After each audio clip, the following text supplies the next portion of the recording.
लोधरा में government boys degree college में शजरकारी मुहिम का आगाज कर दिया गया। डिप्टी कमिश्नर राव इम्तियाज अहमद ने असिस्टेंट कमिश्नर कलीम यूसुफ व दीगर अफसरान के हमरा पौधे लगाकर शजरकारी मुहिम का आगाज किया।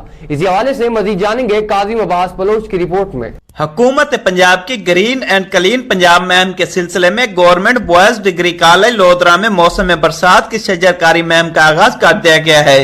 डिप्टी कमिश्नर राव इम्तियाज अहमद ने असिस्टेंट कमिश्नर कलीम यूसुफ व दीगर अफसरान के हमरा गवर्नमेंट बॉयज डिग्री कॉलेज में पौधे लगाकर शजरकारी मुहिम का आगाज किया। इस मौके पर assistant commissioner Lodhra Kaleem Yousuf, vice principal government boys degree college professor Malik Mohammad Ahsan, district officer literacy Shahjahan Noorain, deputy director information Rahim Tala व दीगर अफसरान ने भी पौधे लगाए। इस मौके पर डिप्टी कमिश्नर इम्तियाज अहमद ने मीडिया से गुफ्तगू करते हुए कहा कि हर शख्स अपने वालिदैन के नाम और खानदान के अफराद के नाम से एक एक पौधा लगाए तो पाकिस्तान महीनों में सरसब्ज और शादाब हो जाएगा। उन्होंने मजीद कहा कि इस साल जिला लोधरा में 1 लाख दरख्त लगाने का हदफ हासिल किया जाएगा। कैमरा टीम के साथ डॉक्टर काजिम अब्बास बलोच, राज न्यूज लोधरा।